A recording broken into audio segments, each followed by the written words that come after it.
Okay, we now have a quorum, so the meeting of Faculty Senate will now come to order. Welcome, everyone. And I don't need to remind you to go check in with Morgan on your mobile app because I've already done that. I will now check in with our colleagues at Potomac State and WV Tech. Potomac State, how many senators are present? 3 senators are present. Welcome. And Tech, how many senators do you have present today? WU Tech has 1 senator present. Thank you. So we will go ahead and get started with our agenda. The first item is the minutes from our last Faculty Senate meeting that took place on November 11th have been distributed as an annex to your agenda. Are there any corrections or additions to the minutes from our November meeting? Potomac State, do you have any additions or corrections? No, ma'am. And Tech, do you have any additions or corrections? No corrections. Wonderful. Hearing no corrections, the minute from our November meeting are approved as written. President Key is not here with us today, so we are going to go right into a report from Provost Reed. Hi, everybody. I'm going to keep this short today because we have the EAB presentation. I just wanted to briefly update you on our dean searches. We have, as you know, 3 dean searches underway. The Statler search, College of Engineering and Mineral Resources. We brought 4 finalists to campus in November, and we are bringing 2 of them back to campus for another look, and particularly so they can meet with Board of Governors members and some other folks on campus. And they are Dr. Pedro Mago, who is the chair of Mechanical Engineering at Mississippi State University, and Dr. Eric Loth, who is chair of Mechanical Engineering and Aerospace at University of Virginia. And so one candidate came in last week, and Dr. Loth is coming this week. So that is where we're at, and we hope to be able to make a decision by the end of this calendar year, but I cannot say for sure. So we're narrowing down the field. The searches for the deans of the Davis College and Extension are also now fully underway. The jobs have been posted and the committees have been selected, and looking ahead, we hope to be able to bring finalists to campus in late February, early March for both of those searches. And that's the status of that. There are lots of other things to talk about, but I will save that for another board meeting. Any questions? Okay. Our friends in Potomac State and in Beckley. Any questions? No questions from Kaiser. Okay. No questions at WVU Tech. So next on our agenda, we're going to have a presentation by the Education Advisory Board. They came to our Board of Governors meeting and did a wonderful job presenting kind of trends in higher education, really pertaining to retention and recruitment of students. And so Provost Reed is going to introduce our guest speakers. Actually, we have one guest speaker, and his name is David Addis, and he is the Managing Director for Strategic Research for EAB, formerly known as the Education Advisory Board.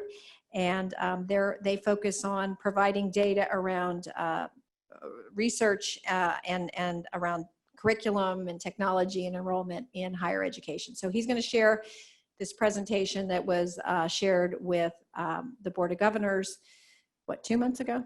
Yeah, and we want you to have this information because we think it's important that you know what we're facing at the university and how that will be influencing our decisions that we have to make in the future. So thank you all for coming and for bringing others with you. Good afternoon, everyone. Thank you for being here. My name again is David Addis, and I work for EAB. We are a company that works with schools, colleges, and universities. We have some software products. We have some services around recruitment, and I'm on the research team. So my job is to try to understand what's happening in the broader environment across North America. I spend my time talking on the phone with different university administrators and faculty members, reading reports, trying to put together the pieces to create a vision for what's happening, and then more specifically, how universities can respond. So I am not an expert on West Virginia University. I pulled some data about the state, but I don't have any specific information about West Virginia University. I'm going to talk about some of the broader trends, and I think in future meetings you'll talk more specifically about your budget and things that are happening here. I've got until 4:45. I'm going to leave at least 20, maybe even 30 minutes at the end for questions and comments, because I know that there will be many. So I'll try to keep my formal remarks to less than an hour.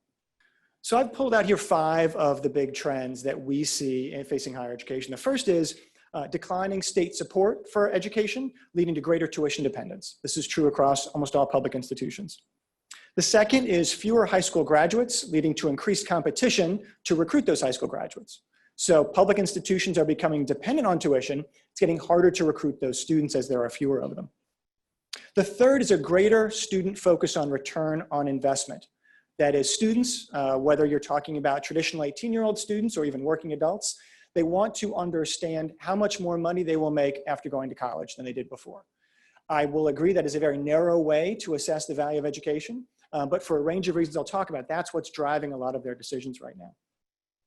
The fourth is that particularly in adult and online education, a number of universities have become what we're calling mega universities. So Southern New Hampshire, Arizona State University, Colorado State Global, Purdue Global. What they're doing is becoming really, really large in adult and online and making it more difficult for institutions that don't have that national or global profile to grow in those areas also. And then finally, I'll say a little bit about pressure on the traditional individual investigator model of research. We're seeing the growth of more team-based science, more science in collaboration with other partners as well. So I'm trying to cover a lot here, but I certainly won't cover everything that's relevant to WVU. And again, I'll provide a national perspective on things, but would welcome your comments about what's different or what's similar here in West Virginia. So you're not meant to be able to read all of this. This is a list of all the states in the United States ranked by how much public support they get compared to the average. So right in the middle there at 0 is the US average. The red line down at the bottom is West Virginia, meaning it is well below the average in state support per student compared to most other states. Not quite at the bottom. New Hampshire, Vermont, Colorado, Pennsylvania are a little bit lower, but still relatively low compared to others. You can see Alaska there is number 2, but they just made pretty massive cuts to there, so they'll be moving down on that ranking pretty quickly. So on the one hand, you've got lower state support than other states do. But what we see nationally, this is now national data, is that every state is becoming more tuition dependent. This is looking at net tuition, so from students, as a percentage of public higher education, total educational revenue. So what you see is the gray lines there, the gray bars, are recessions. What tends to happen in a recession is states cut back. They have to balance their budgets, they cut back their funding, they often allow universities to raise their tuition, but they never restore that funding after the recession. And this last recession has been particularly bad. So you can see that nationally we went from about 36% dependence on tuition all the way up to now over 48% dependence on tuition. If we look specifically now at West Virginia, this is from the state higher education executives officers. What you see here is the red line at the top is the number of full-time enrolled students. So you can see in West Virginia that went up and then peaked in about 2013. It's been coming down slightly since then. There are simply fewer students enrolled in public higher education in West Virginia. The lighter blue bars at the bottom are public educational appropriations per student. So we can see that peaked in about 2008, and it's been coming down every year since then. So the state is not only funding you lower than other states are, but actually giving you less money per student, even as the number of students has declined. The green bars that are on top are net tuition revenue per student. So what you can see is that students are paying more and more each year. This is a pattern we see in just about every state across the United States. States are spending less per student, students are spending more in tuition, but you can see the total amount of revenue coming in is actually pretty stable. So universities, this is averaging across all West Virginia public institutions, getting about the same amount of money per student, but more of it's coming from the students, less of it is coming from the state. This creates a lot of different challenges. Most institutions were used to thinking of themselves as a public institution, funded by the state and not a for-profit or even a non-profit private. But as you become more dependent on tuition, it means that you start to make decisions that will influence the tuition that you get. So there's a lot of pressure to grow the number of students that you have. That will bring in more revenue. There's pressure to bring in out-of-state students or international students who pay higher rates, or to bring in professional students who might pay more as well. Those market pressures have become much more intense, particularly as that public funding goes down.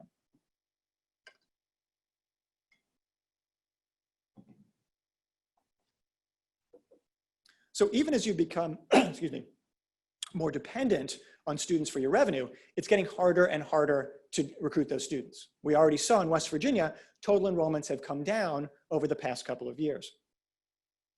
What we're projecting nationally is that there will be an even steeper decrease, particularly after 2026. This data comes from Nathan Graw. He's a demographer at Carleton College.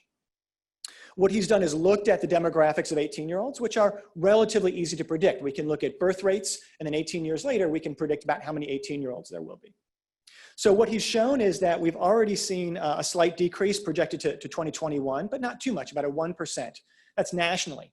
We've already seen steep declines in New England and in the Midwest as well, where they're down 15 or 20% already.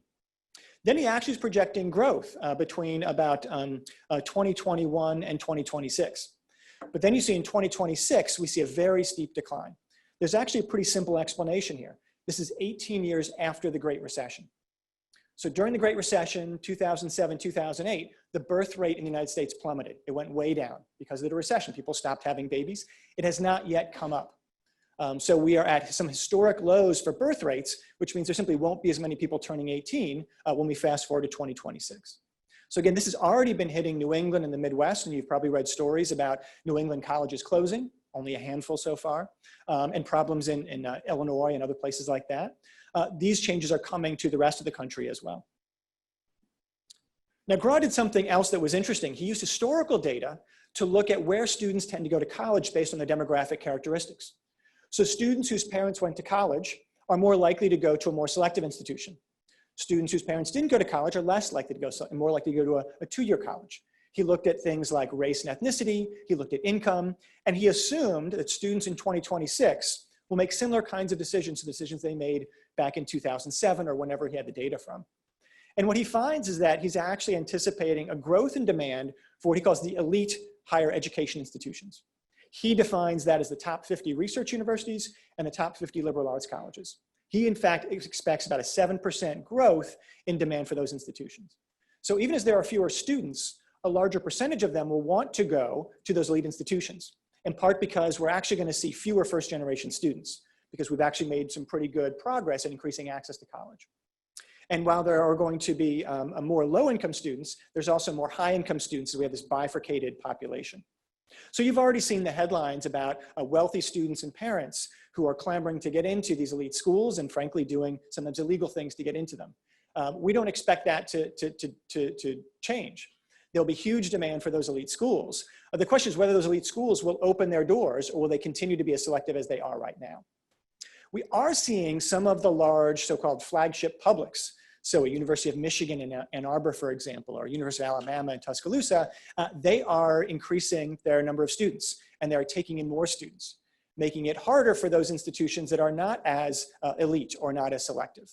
So there's a bit of a food chain in higher education where the highest performing students often want to go to the highest ranked institutions. If those grow the number of students they accept, then there'll be fewer students left in the middle or at the bottom. Now, things look a bit different here in West Virginia, given the population dynamics. His concern, though, is that there are going to be even bigger drops for those regional institutions. He defines them as outside of the top 100. And so for those institutions, he would argue they're essentially trapped by their local demographics. They're not going to get as many students coming from the states that are growing. So coming from Florida and Texas and California, they're going to be much more dependent on the students in their local regions. And the risk is that the highest performing students in their regions will try to go to the elite institutions on the coast or in other places. So I pulled some of the data on projected high school graduates in West Virginia, and you can see pretty significant declines are projected. This is basic demographics. It's coming from WICHE. Now, I have heard that these WICHE projections, they're a couple of years old now. Some states are seeing some different trends than what WICHE projected. WICHE's basing their assumption on some demographic assumptions and also on some assumptions about immigration and out-migration in the state. So these could look a little bit different, but it sounds like in most scenarios there would be a decline. There would simply be fewer students graduating from high schools in West Virginia. And then GRAW has tried to figure out, of those graduating students, how many will go to college, how many will go to a two-year institution, how many will go to a research institution. Those aren't written in stone, but they give us some sense of whether we're expecting increases or decreases. And so far, there seems to be a belief that we're going to see fewer students. Now, we know in most states, we're going to see a pretty dramatic increase in the diversity of those students. West Virginia, less so. So WICHE also projects for public high school graduates what their race or ethnicity is going to be. So what you see here, they're projecting, this goes for 2000, 2010, 2020, up through 2030. They're projecting a decrease of about 2,000 white high school graduates by 2030. You can see for Black students, down in that second column, there's actually going to be a slight decrease in those as well. A little increase to 2010, and then down from there. Hispanic students, significant percentage rate growth from 54 to 393. It's still very few Hispanic students for the state of West Virginia. And then Asian students, even smaller. My daughter, I live in Montgomery County, Maryland, in Silver Spring. My daughter goes to Blair High School, which is the biggest high school in the state of Maryland. And I just checked quickly, Blair High School actually has more Black, Hispanic, and Asian students than the entire state of West Virginia is projected to have in 2030. So what that says to me is that as you want to diversify, you're going to have to look outside the state as well and bring in more students from outside the state. That can be a challenge. We know that students who have not traditionally gone to college are harder to convince to go away to other institutions and to come to big research universities sometimes. But there are a number of different ways to support that. So what can you do? This is not a presentation about all the tactics. I'm going to focus on the changing landscape, but I did want to talk about some of the general strategies that institutions are taking to deal with this. First, most importantly, retain your existing students. Every university that I work with has an opportunity to retain more students. No one graduates 100% of all their students. And some are graduating less than 50%. So no matter where you are, you could graduate more students, retain them. That's often both the easiest way, the cheapest way to get more enrollments, but also, frankly, it's part of your mission is to retain and graduate those students. And you can do that through things like a student success management system. You use our Navigate software. Differentiated advisor roles, so having coaches, having faculty play a role, having professional advisors as well, and even leveraging financial aid. Right now, a lot of universities focus their financial aid on recruiting students for that first year, but they're not always thinking about how that financial aid can help students be retained later on if they hit some unforeseen financial difficulty, for example. The second is optimizing recruiting tactics. So looking at the way you manage financial aid, what I call affordability marketing. A lot of students don't understand how affordable an institution like WVU can be.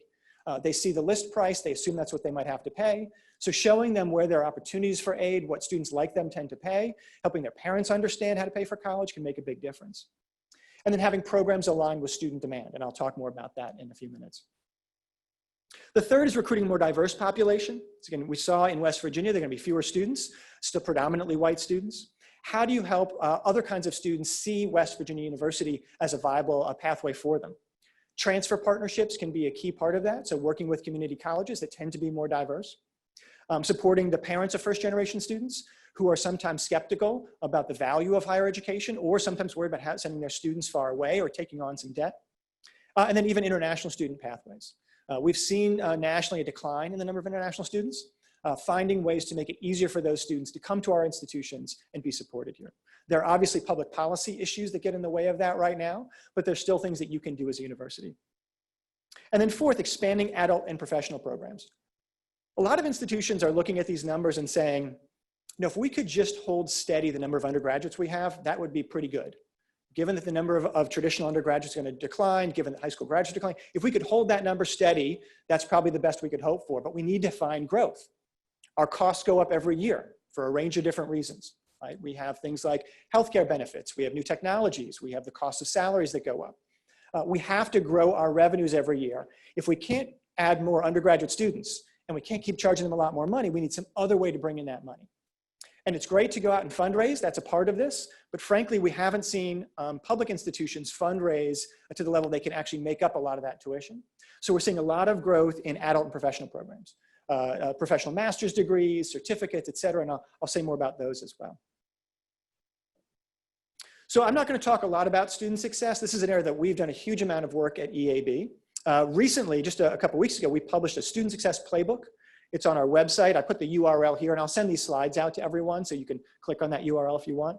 I just wanted to highlight some of the high-level strategies that we proposed for this. And this is based on now more than a decade of research with hundreds of universities. The first was eliminating registration and financial barriers. We find, particularly at large universities, there are hundreds, if not thousands, of students who don't register and come back because they had a parking ticket. They had an overdue library book. They simply didn't get around to registering. So one of the simplest things to do is find out who those students are, call them up, and say, we can make that parking ticket go away if you want to come back and register. We've seen huge success with very simple tactics like that. The second one is supporting students with technology-enabled advising. Now, technology by itself is not a solution. It's not a silver bullet. But at a very large university, it's really hard to keep track of all the students. What we find is that the students who need help the least are the first students to show up for office hours, for tutoring, for advising. So technology can be a great way to identify students who do need help but aren't showing up. Students who missed a number of classes in a gateway course, students who failed a midterm. They don't know that they're off track. Calling them in to meet with a human being can be a key way to get them back on track. Building belonging and academic confidence. There's a lot of great work now on diversity and inclusion and the way which we can, both inside the classroom and outside the classroom, help those students who are anxious about whether they fit in on campus be successful. One of the things we see in the literature, excuse me, is that all students hit roadblocks in their first semester. But students whose parents went to college, like my parents, I knew when I hit that roadblock, I got a C on my first essay. I thought, I really better get some help. Talked to my parents, said, go to the writing center. I got support, I got over that.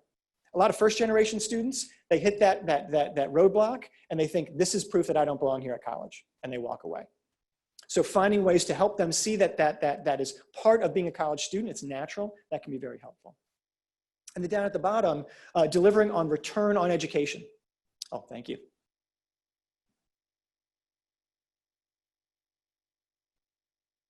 We looked at what we called non-productive credits. We see particularly students who transfer in often end up with a lot of extra credits. They take longer to graduate than we would like. The longer it takes them, the less likely they are to actually finish. And then enhancing the value of the curriculum. How do we help students see value in that curriculum? My daughter is a sophomore in high school, and I had to explain to her what general education is the other night, and she was horrified. She said, why would I want to take all those classes that I don't want to take? And I said, that's the best part of college. You get to take all these great classes. She just wants to get to her career as soon as possible. A lot of students feel that way now. What we found in our research is there's great ways to do that in any major. So it's not that everyone's got a major in some pre-professional area, but if you're going to be in philosophy or history is my discipline, how do you make sure students are getting experiential learning outside the classroom? They're getting an internship. They're doing research with a faculty member. They're doing perhaps a minor or building some certificate. There are lots of ways to make sure students get those skills while still getting the basics of a liberal education.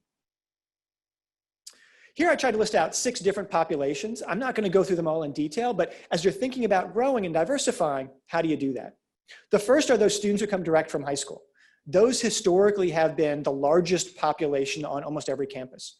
But we saw there's this demographic cliff coming in 2026 and intensifying competition, particularly for the wealthiest and those with the highest test scores.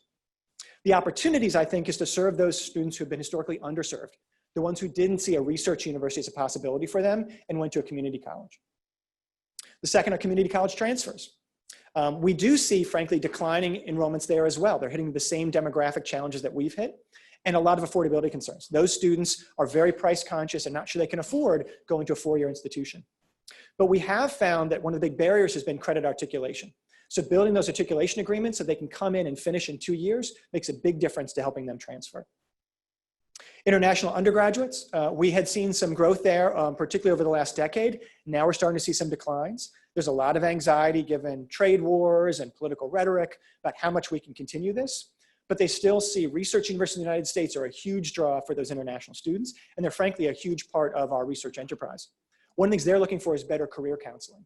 They're also really looking for jobs, whether they want a job in the United States or a job back home, and they want to see how this will connect with that. Down at the bottom left-hand corner, adult degree completers. Across the United States, there are tens of millions of working adults who have some college but no degree. They dropped out. If we have a national graduation rate of about 55%, you can imagine every year about half those students who are leaving, they're not finishing. Getting them back has been harder than we anticipated. They've got jobs, they've got kids, they're taking care of parents. They're not sure they want to go back into the classroom. Helping them find ways to do it more quickly, to get credit for the work they've already done, can be a great way to bring those folks back. Professional master's certificates, we're seeing a lot of growth there. Most working adults realize they're going to have to keep getting education if they want to be successful, and they still see universities as a great place to get that. Even with things like coding boot camps, they recognize the value of a degree from a university. And then finally, research graduate students. Big part of the research enterprise, doctoral students, postdocs, other researchers, but these require a lot of institutional subsidies. These are folks who are often paying them to be here because they're part of the research enterprise. The opportunities I'll talk about later are around cross-disciplinary and grand challenge projects where we're getting new sources of funding to come in to help support them. So I mentioned the greater student focus on return on investment. And I mentioned I am not always comfortable with this. I did a PhD in history. I wrote a book on the history of mathematics at Trinity College Dublin. I'm a big believer in the value of the liberal arts. And I've looked at the numbers that show that liberal arts majors, while they tend to have lower salaries initially and higher underemployment rates, tend to do very well 20, 30, 40 years out. I myself am doing quite well with a history degree. So I am a firm believer in that. Students, including my daughter, are very difficult to convince about that. And there are a couple different reasons. One is this Generation Z mindset. This is a generation right now that is more focused on this than other generations for a couple reasons. One is they are looking for information. Certainly the things like US News, those rankings are still important, but there are now hundreds of websites where students can go and they can find out what is it like to go to your institution. They can look at videos from your current students. They do a lot of shopping. They're starting to shop even in sophomore year in high school. They're thinking about where they want to go. The second is these are kids who came of age during the Great Recession. They saw parents out of work. They saw siblings who graduated and couldn't find work. They are skeptical about the promises the degree will pay off because frankly, the degree did not pay off for people they knew, at least not during that Great Recession. That's frankly true in just about every recession that we see. And if that's their experience, they're going to be particularly focused on that. They're very focused on cost, both Generation Z students and their parents. We even hear very wealthy students are saying, I still don't want to pay. I can afford it, but I don't want to pay for it. I don't think it's worth it. We are in a cultural moment where there is a lack of trust in the value of higher education. Again, all the numbers show the value is there. All the numbers show this is one of the best investments you can make as an individual, one of the best investments the state can make in terms of investments, but they're not buying it. We do have to tell our story better. That is part of the answer, but partly we also have to show that we are responding to that in a range of different ways. They are also very averse to debt. We've seen this now. You see a lot of the Democratic candidates are talking about canceling debt or making debt go away. As I've been looking at the numbers, I think that there is sometimes an overstatement about the dangers of small amounts of debt. Interestingly, the people with the largest amounts of debt are the least likely to default because they have JDs and MDs and MBAs. They end up getting $100,000 worth of debt. The people with the least amounts of debt are the most likely to default because they never finished their degree. They took out debt, they went through a couple of years and they didn't finish. So we do have, some students really do have a problem paying back debt and we have to address that. But there's also sometimes a bigger problem of students refusing to take out debt and dropping out. If you don't get that degree, there's almost no value in that education that you have, at least no market value in that. So one of the challenges is how do we communicate to students that our institution is affordable? A little bit easier for you here at WVU. You are affordable. Everyone in the state knows who you are. People in the region know who you are. It's harder for those private institutions. But even here, there are going to be students who say, why wouldn't I just go to a community college or a technical college? Or why wouldn't I just go directly into the workforce? Particularly right now, the economy is doing pretty well in some places. So we have done a study looking at how do we clarify up front what the financial aid is so they better understand what will it really cost you. We have net price calculators. Those are sometimes hard to understand or they're not as accurate. Simplifying aid award letters. Right now, students are sometimes confused about grants, about loans, scholarships. The language is not always clear to them. Some places, people are even communicating before people have been admitted. We think you might be qualified for the scholarship given your PSAT scores or given your high school. So reaching out, personalizing some of these award estimates. And we've particularly seen some of the big public institutions reach out to schools that historically haven't sent a lot of students to them and say, we know you might think we're out of your reach, but we're not. And we're going to work hard to make that clear to you. And then working with parents to understand that as well and doing that in multiple languages so parents feel comfortable with it. I mentioned the data that students have access to, and this is something that's changed pretty rapidly. Back during the Great Recession, it was very hard to figure out what an average salary would be from an institution. Since then, there's been a lot of change. So you see, back in 2010, a company called PayScale started a service. They're really a salary benchmarking company. You can go there, put in your salary, say, I'm a professor at a university, I make this much, how much do other professors make? You can do it for any occupation. They also started asking, well, where did you go to college and what degree did you get? And you can then look up, well, how much do people from this college make? The data is frankly not great. I was a physics major, undergraduate physics major from University of Chicago, and there were a sample size of 3. But people tend to look at the numbers and not the sample size.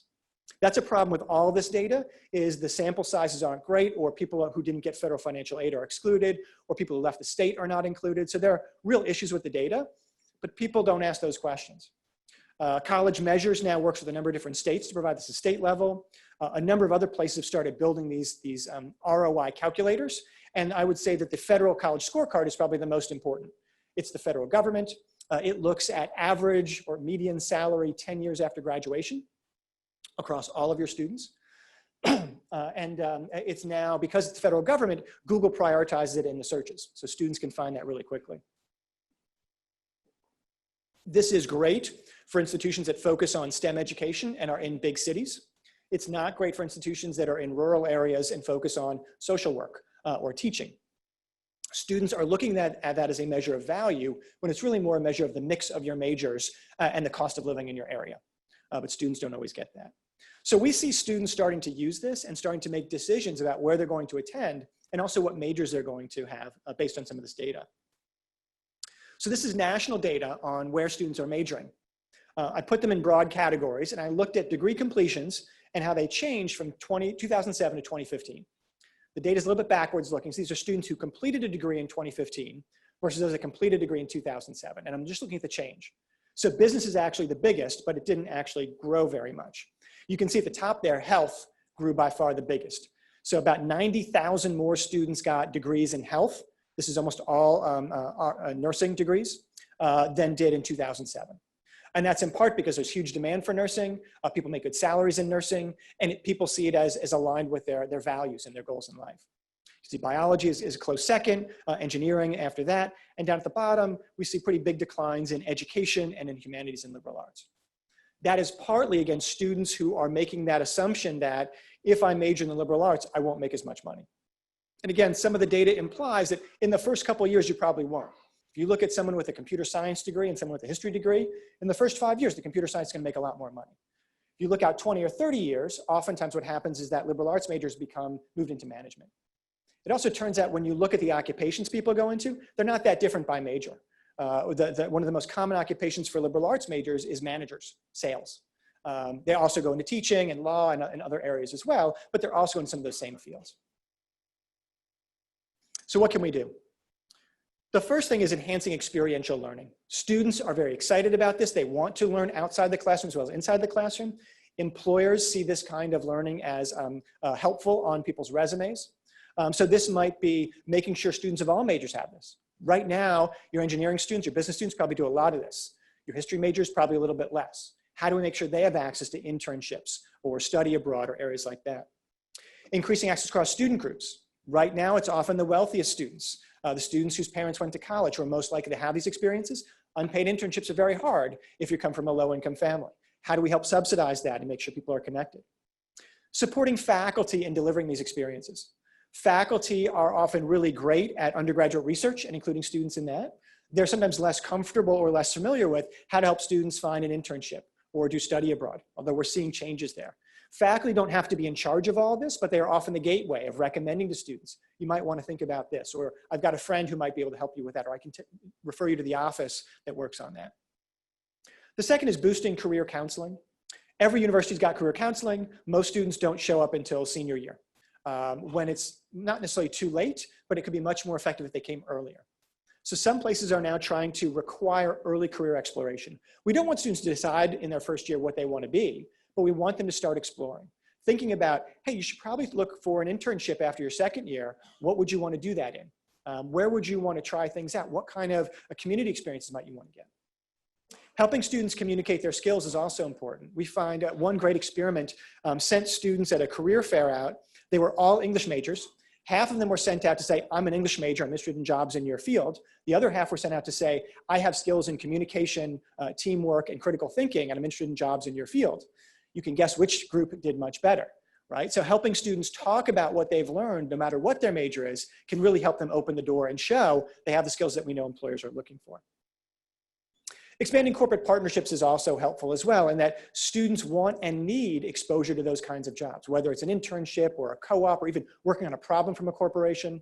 Finding ways where you can integrate those into the classroom or integrate those into a capstone project is a great way for students to get that experience, have things they can put on their resume without sacrificing the rigor of the curriculum. Aligning academic programs with career success is a little bit more touchy. Some faculty members are absolutely in favor of this, particularly in fields that are pre-professional. Others are very nervous about this. What would this mean if I'm a German professor? I don't want to align my program with career success.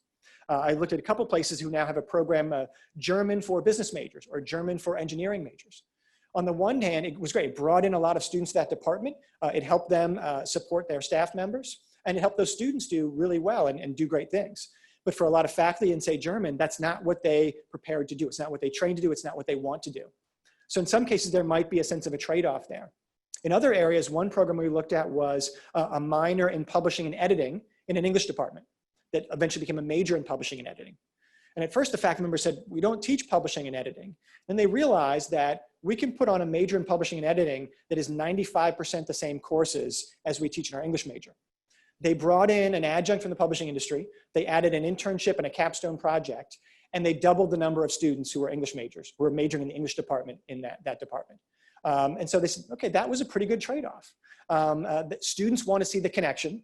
We can show them the connection to, frankly, most of our graduates go into publishing and editing anyway, and we still have 95% of those courses that are still the core English courses that we teach. So I think that there are opportunities in every discipline to find some of those. You have to figure out what makes sense for your discipline and for your department. And then finally, measuring and communicating outcomes. Again, students want to see that ROI. If salary is not the best measure of outcomes for your program, and for most it's not, what are the best measures? Is it the graduate schools you place students in? Is it the experiences that students had? Is it the kind of exploration they have? We've seen people have great success by having student testimonials on their website, talking about why this program was so important for them. It doesn't always have to be about salary. It could be, I found my passion in life. I got the skills I needed to be successful at that. I made a difference in the world. There are lots of ways to communicate impact. Those other rankings websites are never going to do that for you. So you have to do that for yourself. The mega university. So if the challenge of growing undergraduates means we've got to look for postgraduate students, what are the opportunities there? We see a lot of this is online, although not all of it. Some of it will be hybrid or even face-to-face. It's important to segment out here. Online means different things for different groups of people. So the first column on the left there is residential undergraduates. And you might think, why would they want online courses? They're living here on campus. What we found is that online can be helpful for those students, in part because over the summer, they're typically not here. And you'll often find that in the summer, students go back home, but they want to keep making progress. They take a course from a community college, or they take a course from another university that offers online courses. And you might even look at and see them transferring those credits in, even though you offer those courses. Well, it's because you didn't offer them online. So offering those online will help those students make progress during the summer. We now even see during the year, students who are working large schedules, students who are athletes, recognizing I can't fit in all the courses I need face-to-face. So we're starting to see some places, University of Central Florida, for example, about 20 to 30% of student credit hours are taken online, even by residential students. So this is important because I got to fit in my job, I've got to fit in my family. Online helps me have that flexibility. I want to be face-to-face when I can, but I can't always do that. It's a little bit different for professional master students. They're working, again, often taking care of a family. They might only be able to be on campus at most once a week, maybe over only once a month. So you need a program often that is much more focused on online. I called them the search and shop student because since they're looking online, they're now looking at a wider range of options than the residential undergraduates. So they might be searching on looking at websites from a for-profit university, from one of the large nonprofit online institutions, from a community college, and they're looking at price, they're looking at outcomes, trying to figure out what's the best fit for them.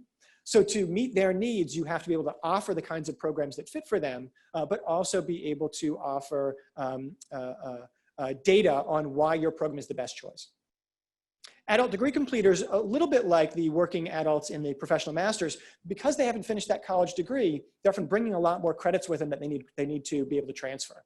They might be coming from the military, they might have other kind of experience, so they often need some sort of competency-based learning, prior learning assessment, to make it easier for them to get credit for what they've already done. That can be a pretty big lift. We did a study on that and found it's really hard to build those kinds of competency-based programs, to assess people based on their knowledge rather than credit hours, to accept credits from places you aren't used to accepting credits for. It can take a lot of work to build that, but the payoff can be big in terms of serving a much wider range of students.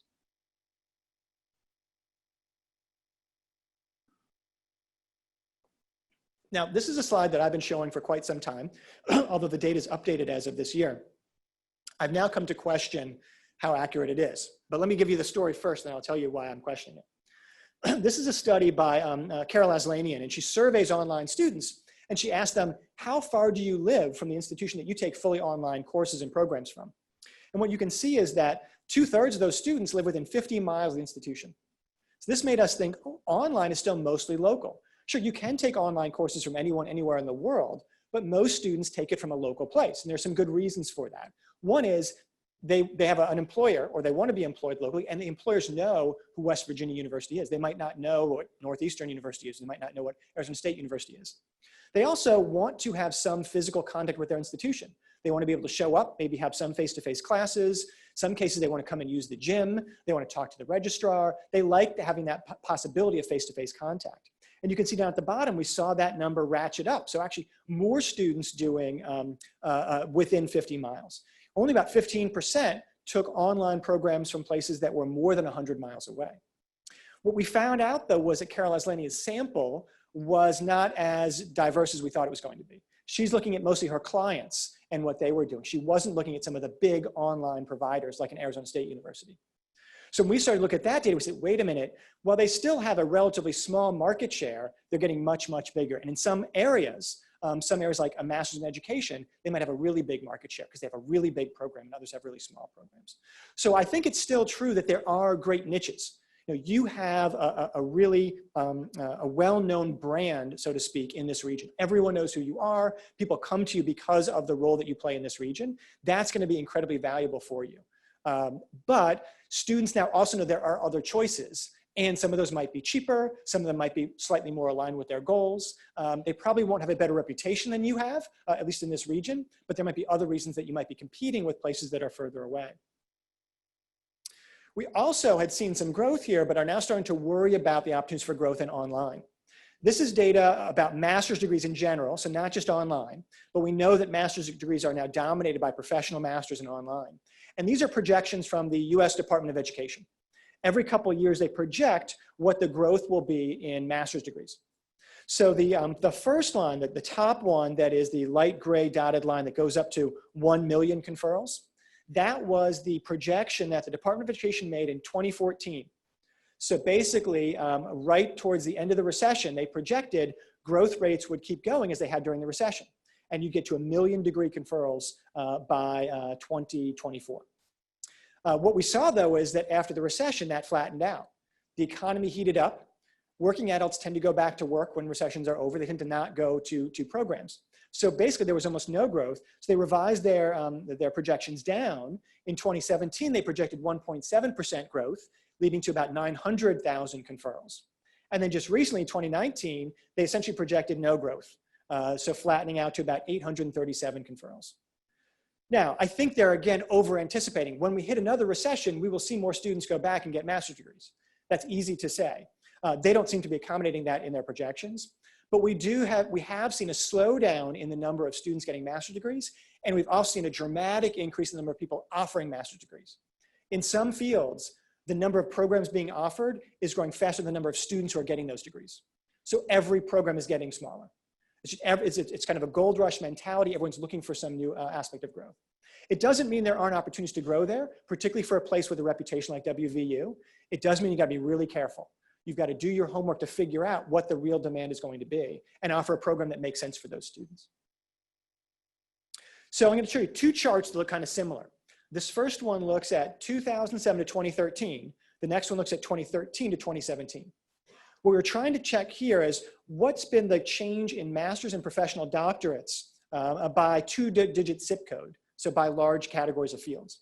What you can see is education, which is at the far right, had the largest number of degree conferrals in 2013, but it was at the horizontal line. That means it had almost no growth. In fact, it was just below the line.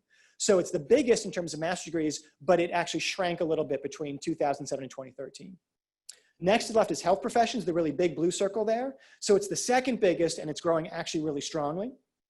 MBA general business was after that, and then specialized business. Law was still growing between 2007 and 2013. Public administration, engineering, computer science, et cetera, et cetera. So you see everyone except for education was growing. Now let's look at 2013 to 2017. We've got a pretty big shift here. So now health professions still where it was, still now it's become the biggest and it's growing. Education shrinking. The general MBA is shrinking. Law is shrinking. A lot of smaller ones are shrinking. Specialized business, so master's in finance, that's still growing. Engineering growing, and computer science is way up there as well. Doesn't mean that you should cut all the programs at the bottom and start all the programs at the top. It does mean, though, that nationally we are seeing some trends. Some of these are very cyclical. With the MBA and with law, well, law I think you could argue is more of a secular trend. There's been a real change in that market. With business, again, when the economy is doing well, people don't get business degrees. So each one requires its own analysis, but it means it's harder and harder to just pick something and assume it's going to grow. This is, I want to recognize that I think for a lot of faculty members, there is anxiety about talking about markets, talking about customers, talking about business strategies. I was giving a presentation like this to another group. It was department chairs in the College of Arts and Sciences. And a history professor said, when you use the word market or customer, it causes me physical pain. So I want to acknowledge that many of you are probably feeling that physical pain as I'm talking about this. The reason that I'm talking about this is these are the conversations that your board of governors is having, that your cabinet is having, because their goal is to protect this institution from these threats.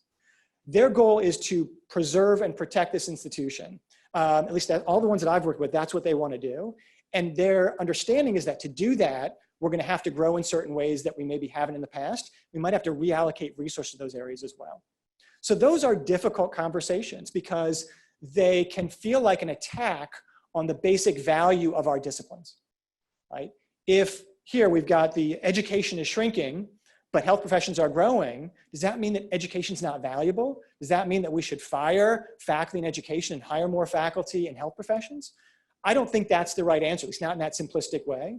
It does mean, though, we have to recognize if we have to balance our budgets, which we do, we're going to have to find ways to get more students to come into education, or reduce costs in education, or cross-subsidize education with the growth in health professions. There are a number of different ways we could talk about it, but it does mean recognizing we've got essentially a certain budget that's got to pay for all these different things. And I'm happy to talk more about that when people have questions at the end. So I mentioned the potential for growing concentration. Here we looked at what we call market share. So what percentage of students are going to different places? We found that the top 20% of master's degree granting institutions, it's 423 institutions, they grant 72% of all master's degrees. And the bottom 80% only grant about 28%. And that's got changed a little bit there. I think what was shocking is the far right-hand side there, we see that orange bar. We look from 2013 to 2017, all of the net growth in master's degree conferrals came from those top 20%. The big folks got a lot bigger, and the small folks didn't grow at all. At least net, they didn't grow at all. So you're seeing, again, when Purdue University bought Kaplan, they bought a for-profit university, it's because they wanted in on this. They wanted to go from being a small player in online to a big player in online because they haven't increased their tuition in 7 or 8 years. They're not getting more money from the state government. We got to find some revenue source. We think this is it. That was a pretty radical move to make, to buy a for-profit institution, but they were making a bet. We can bring it up to some level of standards that we're comfortable with, and we can generate revenue that way. I'm not suggesting that you go out and do that, but I am suggesting you think about what are the sources of growth that we could find that could help pay for our basic mission. I want to say a little bit about what these programs look like too. I won't go through all these details. We've got a webinar that walks through kind of a tour of these new program features. What I think is interesting and exciting is these new programs for working professionals look very different from our traditional programs. They look different from the master's degree that I did in history. They are designed for people who are working and who want to move from one place in their career to another place in their career. So the 4 key features that we see are things like accelerated programs. Working adults don't want to spend, they're not going to take 2 years out to do a full-time MBA. They want a 1 year or an 18-month program, or they want an 8-week boot camp because they don't need a degree. They want something that's modular. They want to pick and choose what components go together, even in areas like education. I want to do deaf education and urban education. And I want to put those 2 modules together, and that's my master's degree in education. Some places will let them do that. They want something that's experiential. Even working adults, this surprised me, even working adults want something that gives them actual experience because they know that's what their next employer is looking for. The degree is important, but they also want to show, I worked on a project for another corporation. I worked on a team. I delivered work that had value to them, and I did it inside a classroom context. And they want to be able to make progress by demonstrating mastery, not simply ticking off boxes of courses they took. I'm also hearing, frankly, that traditional age students want this as well. They want a 3-year bachelor's degree. They want something that they can pick and choose what they're doing. They want something that has experiential learning in it as well. It's easier for working adults to do these changes because often you're doing it in either a non-credit environment or some sort of online program where you can make more changes. I think we're going to see a lot more experimentation here. I don't expect that we're going to see the for-profits come back the way they were before. And I don't expect that things like coding boot camps will dramatically impact the enrollments in 4-year institutions. In fact, what I'm seeing now is universities saying, we've got our own coding boot camp, or we've partnered with a coding boot camp. So you can have that and your degree in philosophy at the same time. So I think there's a lot of opportunity for collaboration there. And finally, I want to say a bit about research. I know research is core to the mission here at West Virginia University, and we've done a lot of work on how this is changing. It's also changing in ways that I think are sometimes frustrating to faculty members. If we think about the traditional model, and so my PhD was in history of science, so I spent a lot of time thinking about science in the 17th, 18th, and 19th century, but I've learned a lot about the 20th and 21st century since then. The model of the curiosity-driven basic research, individual investigator, the lone genius, is still the foundation for a lot of what we do. And it's still core. I believe it's absolutely essential.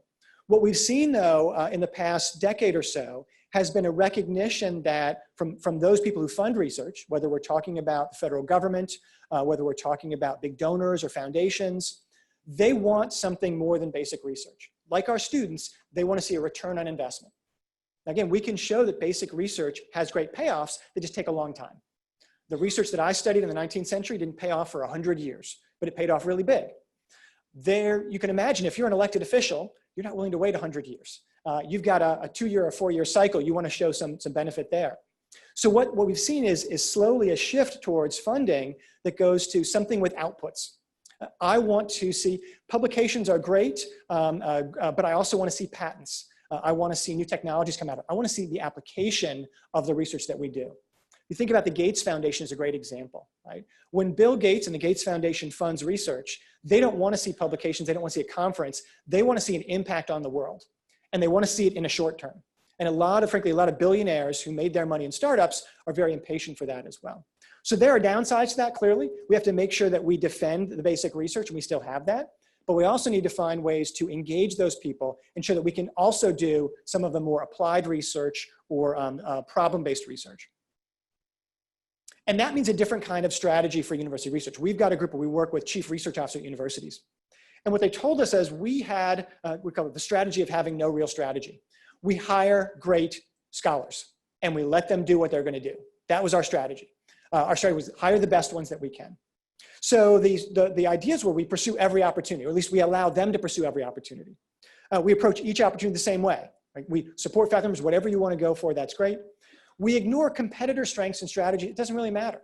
We've got our people, they're all going to go after the same kinds of things. And I think this has been the hardest part. We assume faculty can go it alone. Right? We give them a startup package, we give them space, we might give them some graduate assistance, but basically we leave it up to them to figure out what the opportunities are and to go after them. What we're realizing now is it's very competitive. Those individual investigator grant success rates have been ticking down. They need more support. They need help finding opportunities, they need help writing grants, they need help building teams. And so the research office has become much more proactive in that. Doesn't mean we don't let them do what they want to do. We're not forcing anyone to do anything. What we're doing though is helping them find opportunities if they're looking for them. So we've been looking at these large and complex opportunities. They might be opportunities with other universities where you're partnering them with a national laboratory, with a corporation. They're often around some grand challenge, the opioid epidemic, obesity, sustainability, all those buzzwords that you hear. That's where a lot of the new money is going.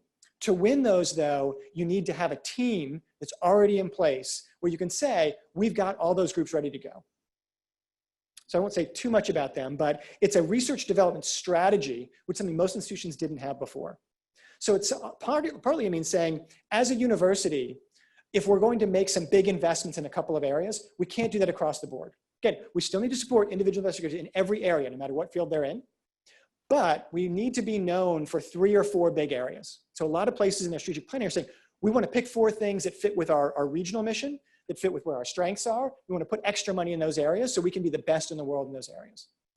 That creates tension on campus because, gosh, if they're getting more, does that mean I'm getting less?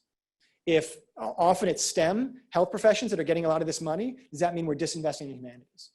Most places will say, we'll give the humanities a little bit more, we'll give them a lot more, because that's where the revenue is coming from. So there's no easy solution to that. I'm not going to tell you what the right answer is. You're going to have to figure out on your campus how to deal with that. But the places that have done it well are winning $100 million, $200 million, $500 million grants to do this kind of work. Those can be transformative. I was just working with the University of Kentucky recently. They were in our offices. They've won a series of these $100 million grants around cancer, around health disparities. It's really been phenomenal and important for them. But there are people who feel left out of that on their campus. Now, I don't think that people have to feel left out in that in every one of these big grants, there are opportunities for social scientists, for humanists, for others to be involved in that. But they don't always want to. We don't want to force them to do that, but we want to make sure they see that those opportunities are there. So I've given you a lot to think about already. That was my second to last slide. So I want to leave plenty of time for questions and comments because I'm sure you have some. We have a microphone over here. So please go up to the microphone and I will be glad to take your questions. And I'll flip back to the folks online. Thank you for your presentation. My name is Paradis Family. I'm engineering, Statler College. What is the, in your circle, what's the definition of education? That's a great question. I think that the folks that I work with tend to be focused on education as what we deliver in the classroom. We educate students. So education ends up being degrees because we can count degrees. We can count how many we offer. We can count how many students complete. When we get into what does it mean to be an educated person, every institution has some sort of broad mission statement about what that means. What I found, though, is they don't have good ways of measuring it, in part because they don't all agree on that. I was talking to the provost earlier. We talk about how do you measure the quality of education? Everyone agrees we want high quality education. Most have that in their plan. Well, some people would argue that high quality education means we have the world's best scholars teaching in our classroom. Some say high quality means we have small classes or we have a low student to faculty ratio. Some say we are highly selective. We only admit the best students. It's a weird way to define quality, but nationally people define it that way. Some of the for-profits said we have highly standardized courses. That's how we define quality. It's kind of like a McDonald's standard of quality. We know exactly what we're going to get in every course. And what I find, even within a department, I don't see agreement on how to define quality in education. So we end up having metrics imposed on us by accreditors, by state legislators, by boards who want to measure something. And I think part of what you're pointing to is they don't get to that fundamental mission of what we do. Dave Hauser, Eberly. I'm trying to articulate my question here, so bear with me as I sort of try to express this. It seemed to me some of the advice you were offering was to make it easier for students to find the college, to find paths through the college, for the colleges and universities to be more nimble in responding to student needs and other things like that. Part of what colleges have to sell is their reputation. I mean, that's what's on the degree, right? So there's a balancing act between making it easier and maintaining a higher quality. I've talked to students who are leaving us because they find it easier to go someplace else. Mm-hmm. And so how do you manage that line, right? Because you still want to be a high quality, you want your courses and degree to mean something. But by the same token, the numbers clearly show that you need to do something about retaining and getting students here. So how do you find that line? Yeah. I think that actually goes back to the first question as well, in terms of how do we define academic rigor? I would say that that's something that faculty members have to define, and we have to support faculty members in defining what rigor means within their disciplines. But I would try to separate out academic rigor and the challenge, the difficulty of being rigorous academically with the other barriers we put in the way. So in our research, we find, for example, the registration process often locks students out. That's not about academic rigor. You could argue when it comes to articulating transfer credits, that is about academic rigor. What I found, though, is in many cases, some departments are keeping out credits. One egregious case I saw, it was in the SUNY system. So you've got a community college and a four-year institution, both in the same system. The four-year will not accept the courses from the two-year institution. And someone pointed out, it's actually the same instructor using the same textbook. And so in that case, there could be good reasons why you wouldn't accept it. There are also bad reasons. And so my advice would be to try to differentiate those. We do find there is a concern about coddling students today and a concern about making it too easy for them. We've tried in our research to find where are the stopping points that students have, whether it's particularly around mental health, for example. Accommodations are a great question. Now, we know we need to have learning accommodations for some students. And some faculty are still uncomfortable with that. There's still a fear that is getting rid of rigor. I think it's a conversation that we need to have. I tend to focus on those things that are happening outside the classroom to the degree that I've looked in the classroom at things like courses with low completion rates. We've got a report we did looking at how do you help students get through those gateway courses. And again, there's often that fear from faculty, you're telling me to just pass everyone.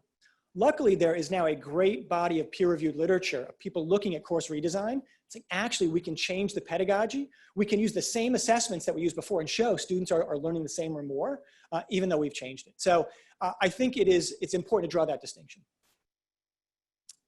Oh, over here, sorry. So when we look at the literature on retention, we see that incoming demographics play a key role in the ability to retain students. So like their incoming scores and socioeconomic status. One of your slides mentioned doing a pre-college preparation course. I wondered if you could talk more about what other universities have done effectively in that area. Yeah, so a lot of places now have some sort of pathways program.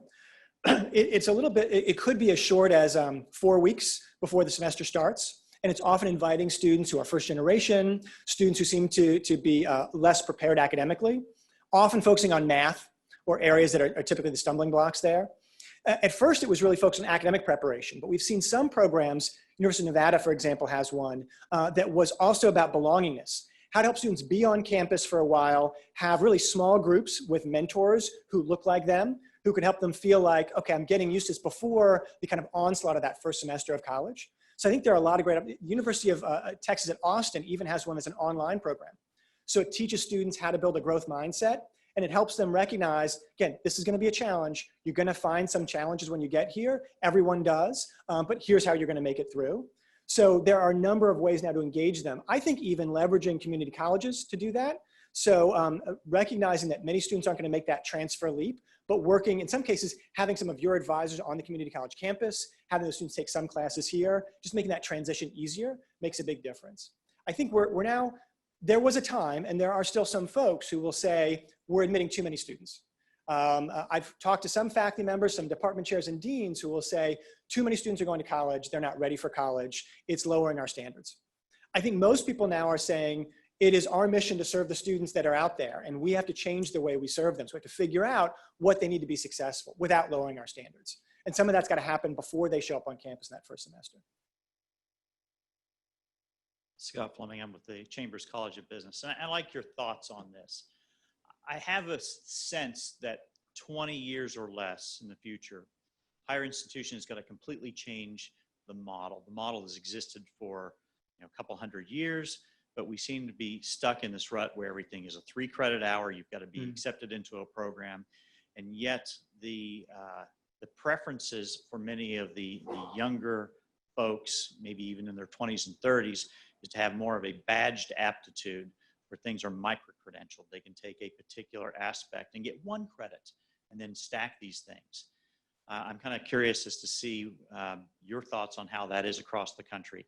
Additionally, we also have this mindset that you're not part of our community until you're accepted into a program. And quite honestly, if somebody wants to give me money to take a class in a graduate program, I don't need them to be accepted into the graduate program. If they want to take that particular class, they should. We shouldn't put that barrier in place that, I'm sorry, you're not accepted into the program, so therefore we've created this artificial barrier for you in the learning aspect. Yeah. Third point that I'd like to ask is that we've spent a lot of time talking about the instruction and the rigor of the content there. But I think what we've seen, particularly from the news this morning with Rowan College, there's the college experience and culture aspect that somehow we have to grapple with. In today's technology, how do we incorporate that aspect to provide a more meaningful overall learning experience versus just you are going to learn A, B, C, and then that's it. There's got to be more to it than that, because I just don't know if some of the younger generation can handle just the A, B, C. They need more of the social interaction and the other aspects of it. Thoughts? Thank you. Yeah, first I'll talk about the badging question. There's been a lot of press about badges. The idea of a badge is, what if I could get some sort of credit, not academic credit, but an acknowledgement, a certification that I have some skill. They've been particularly effective in areas like technology and programming, where if I'm an employer, I don't necessarily care if someone has a bachelor's degree for a coding job, but I want to know that they can do the coding. And it's pretty easy to demonstrate competency in ways that can be verified. And we always had the Microsoft Certified Systems Engineer and those types of certifications. That's spread pretty broadly now, and people are saying, what if we had a badge for public speaking, or what if we had a badge for critical thinking? Right now, in most fields, there's still value in that bachelor's degree or that master's degree, and having that degree is more valuable than having a set of badges. I think we are seeing places that say having the degree plus badges is even more valuable. And so it's been pretty easy to add those on top, whether it was a minor or a track or a specific badge. I do see some people going to things like a coding boot camp and say, I don't need the master's degree if I can get this coding boot camp certification. I don't think that will have the radically disruptive effect until we see more employers actually say, I'm going to hire people who don't have a college degree. We're seeing some on the margins, particularly places like a Google that has such a rigorous employment hiring process themselves. In terms of the second point that you made about making it easier for students to access it, I think that's absolutely starting to happen already. We've seen a lot of schools of professional studies and some business schools really open up, offering things like the MOOCs. I think were an interesting example. The MOOCs were overhyped at first, and maybe still are. The idea that Harvard, MIT, and Stanford are giving away these free courses, well, you don't get credit for those courses. But now you can actually build a micro master's. It's not the same thing as having a master's degree from MIT, but there is some value to it, some signal to employers. And you can do that without becoming a student at MIT. And in fact, you can actually do some of those free courses and then transfer those credits in if you do become a student at MIT. I think we're going to see a little bit more permeability there. And certainly, as a working adult myself, there are things that I would like to learn from universities. I find it very difficult to find something that I find affordable and accessible to use, to take a single course or even come to a single lecture, and I'd be willing to pay for that. I think business schools will probably lead on some of that, but there are those questions around what gets academic credit and what doesn't. Okay. Thanks for your presentation. I'm Chris Pline. I'm from the Eberly College. I'm a faculty senator. I have a question for you on the revenue side of things. Are you seeing any developments or any innovations or best practices in differentiating between in-state and out-of-state tuition, or perhaps reforming that price modeling approach? Yeah, so for most institutions, the out-of-state tuition is much higher than the in-state tuition. And that becomes a way to draw in more students. As it gets more competitive, though, I am seeing some institutions say, we're going to offer in-state tuition to students in the region, because we know they wouldn't come here otherwise. They might still be only 50 miles away, but they happen to be out of state. One example is University of Maine. They have very bad demographics in Maine. They're desperate to get students from Massachusetts. And so they have been offering not quite in-state tuition, but frankly, below in-state Massachusetts tuition to students, and advertising on billboards all over Massachusetts. So I was at a UMass system board meeting, and they were really nervous. Will students go to UMaine? Now, Maine had some restrictions that you had to have a pretty high GPA, you had to be well qualified, but they say they brought in a couple thousand students that way. So what happened on the private side is, you probably heard about tuition discounting. All private institutions charge students less than the list price. Not all students, but most, and that discount rate is now over 50%. So if you see an institution that says that their tuition is $50,000, on average students are paying $25,000. That's now happening with publics as well, not quite to the same degree. So you might have a high out-of-state tuition, but you might give financial aid, whether it's merit-based or need-based. Some are doing that for international students as well. Historically, our international students were the wealthiest students from China or from India, and we charged them pretty high tuitions to come here. We see the same, even a worse demographic cliff coming in China, and also political issues there. The biggest growth is in sub-Saharan Africa. There's just huge numbers of potential students there. They can't pay the same rate. So if we want those students, we're going to have to offer them much lower tuition. So that comes back to the financial model. Want to come to the mic?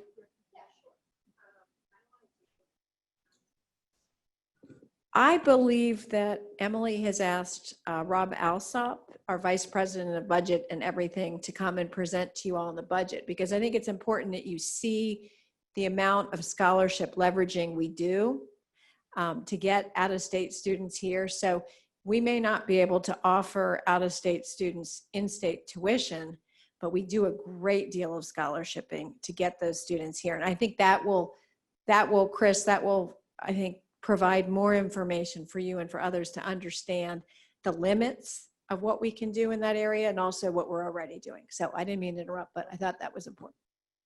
Now, I will say there are two risks there. What's happened with the private nonprofits is every time they increase their tuition rate, they have to increase the discount at least as much. So they might actually get less money. In fact, they did during the recession. They got less money per student, even as they were people complaining the tuition kept going up. And that's why some of them are struggling to stay afloat. So you can get into a trap where you're not giving away education, but you're not charging enough to cover your costs. The other is some of the publics have gotten critiqued for giving away too much merit-based aid and not enough need-based aid. Now there's often actually a blurry line between those two things, but you don't want it to look like you're giving lots of aid to wealthy students and not giving it to low-income students. So that's a balance you have to keep in mind as well. Should we check online and see if the other places want to ask a question? Kaiser or Beckley, do any of the senators in those two locations have any questions? No questions from Kaiser. No questions at WVU Tech. Got One more question. Hi, my name is Carrie Valentine, the College of Education and Human Services, and the statistics that you presented about education are quite alarming. Not surprising, but I'm just curious what other institutions are doing. Yeah, I think there we've seen a lot of innovation around how do we offer new kinds of educational programming, how do we adjust to a changing profession. I don't have a lot of specific examples for education, but I've noticed that law schools, for example, have said, what could we offer to non-law students? There are a lot of students who want, and I wonder if there are educational courses or programs or certificates that could be very interesting to someone like me who does corporate training, or for other folks who want to learn about education as it relates to some other passion or goal they have. Now that does sometimes feel like it's leading to competition, right? You're going to be taking students from other places or taking credit hours from others. But I think searching, if your traditional student population of in-service teachers is declining, how do you find other folks who might benefit from that? That's what I would suggest. Are we at the end of our time, or we have time for one more? One more question. Okay, last question. Sure, thank you very much. Lori Andrus, School of Public Health, Senate Faculty Committee on Inclusion and Diversity. So you mentioned that there were opportunities for increased student enrollment for diverse students. And you spoke of first generation college students. There are, however, additional diverse students that may not be first generation. And I'm wondering if you have any suggestions about a sense of inclusion and diversity in terms of attracting them to the university. What are you seeing? Do you have any suggestions? Yeah, so we actually just did a study looking at all of the barriers to students who've been less represented on campus. And they start in middle school and they go all the way through to even career placement. So we tried to look through at each level, how do we deal with, how do we support students who are coming in with different levels of preparation, or students simply see us as a less welcoming institution. Some of that's the outreach. I focused on outreach around affordability, but there's also outreach you can do around being an inclusive environment. We had, at a recent EAB meeting, we had Sean Harper come and talk about the work he's doing at USC, looking at surveys of campus climate. and how do you create a campus climate that is seen as welcoming. That is difficult today, and maybe even more difficult today than it's ever been. Certainly the headlines that we're seeing from many campuses are making it seem even less welcoming to students.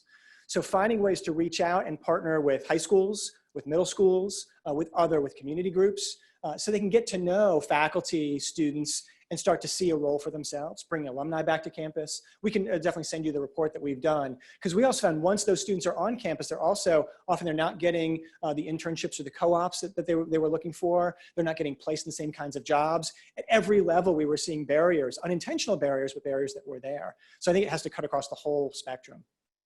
Well, thank you all for your time. We'll send out these slides to you, and if there are follow-up questions, I'd be happy to answer them.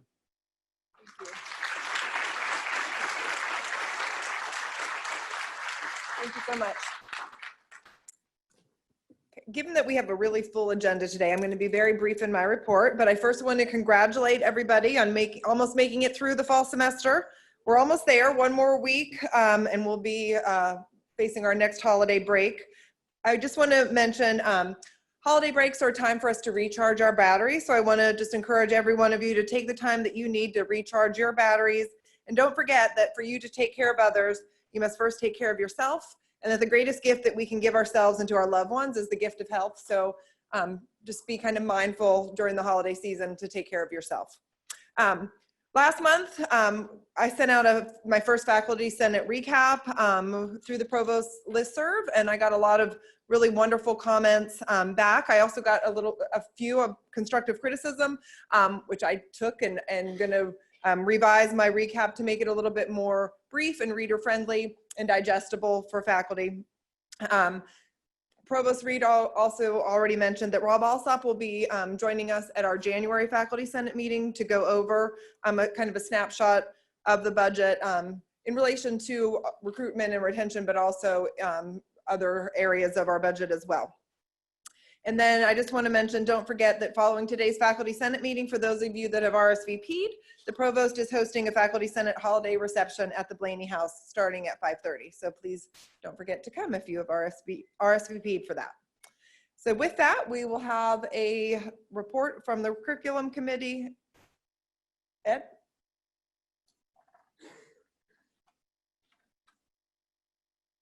Hello, everyone. I have for your approval annexes 1, 2, and 3. Sorry, 1 and 2, and a program change. Annex 1 is a new courses report. Annex 2, some changes, and the program changes in the BS in energy and the land management. Oh, sorry, and I missed one here. Major in entrepreneurship and innovation as well. So we will go ahead and combine all the approval items into a single votable measure unless anyone has objections to that. Are there any points of discussion for annexes 1 or 2, or the program changes to the BS in energy land management, or the program changes to the major in entrepreneurship and innovation? All right, if there are, let me ask Tech and Potomac State, are there any questions or points of discussion on any of the? No questions or comments from Potomac State. No questions, WVU Tech. Okay, with no questions or points of discussion, all those in favor of approving annexes 1 and 2 and the program changes to the BS in energy land management and to the program change to the major in entrepreneurship and innovation, please say aye. Those opposed, please say no. Potomac State, how do you vote? 2 aye. And Tech, how do you vote? WVU Tech has 1 aye. Right, the ayes have it. Annexes 1 and 2 and the program change to the BS in energy land management and program change to the major in entrepreneurship and innovation are approved. We also have an item for information item, which is Annex 3, and that is the graduate program report. Are there any questions or points of discussion for Annex 3?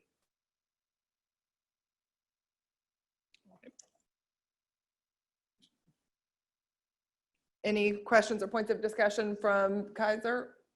Okay. No, ma'am. Or Tech? No. Great, thank you, Ed. We will now have our report from Ashley Sowers, who's the chair of the Taco Committee.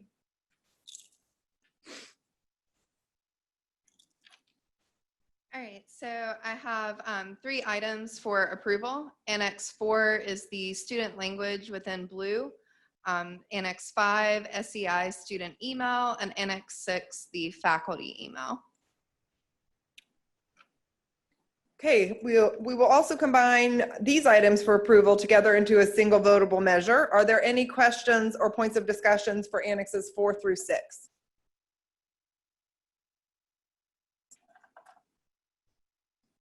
Potomac State? No questions? No questions.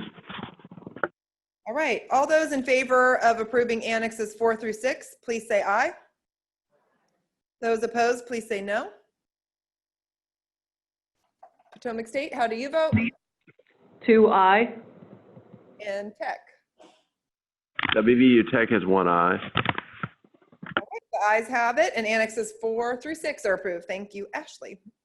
And now we will have Leslie Cottrell with the report on the chair, who's the chair of our committee on committees. Hello, I wish to submit Annex 7 for the approval. We have 1 member who was added to the curriculum committee this month. Are there any questions or points of discussion for Annex 7? Potomac State? No questions? Tech? No questions. Okay, all those in favor of approving Annex 7, please say aye. Those opposed, please say no. All right. Potomac State, how do you vote? 2 aye. And Tech? WVU Tech has 1 aye. Wonderful. The ayes have it, and Annex 7 is also approved. And now we will have a report from Amy Hessel, who is the committee chair on our Faculty Senate's newest committee, the Sustainability Committee. And did I see Amy here? Oh. All right. I just skip over. Okay. Gotten approval from our parliamentarian that I can just skip over that agenda item. We will add that to January's agenda and make sure Amy is here. All right. Now we will have our report from our faculty representative of state government, Roy Nutter.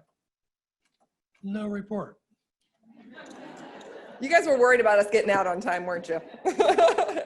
And I've already been informed from our Board of Governors members, Stan Howman, that he does not have a report either. We are meeting, Board of Governors is meeting on the 19th and 20th, so he will have a report for you in January.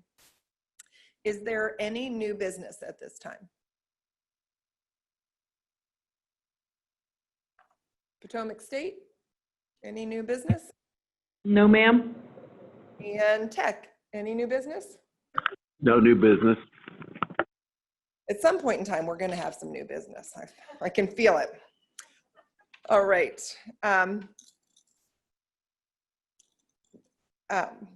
So I am going to move that the committee now move into executive. Oh, that's you. Yeah, Natalie. that's me. Okay. I'm reading.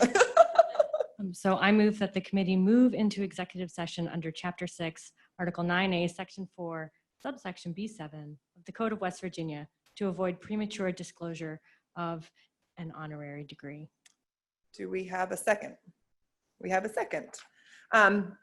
It has been moved and seconded. The committee will move into an executive session. All those in favor say aye. All those opposed say no. And Tech and Potomac State, this is only for Morgantown campuses, so we will say happy holidays to you, and you guys are now dismissed. Thank you very much. So the motion carries that at this time, which is 4:43 on December 9th, that this committee is now in executive session. Only senators and Provost Reed will be permitted to stay. For the rest of you, you are also dismissed, and thank you for your attendance.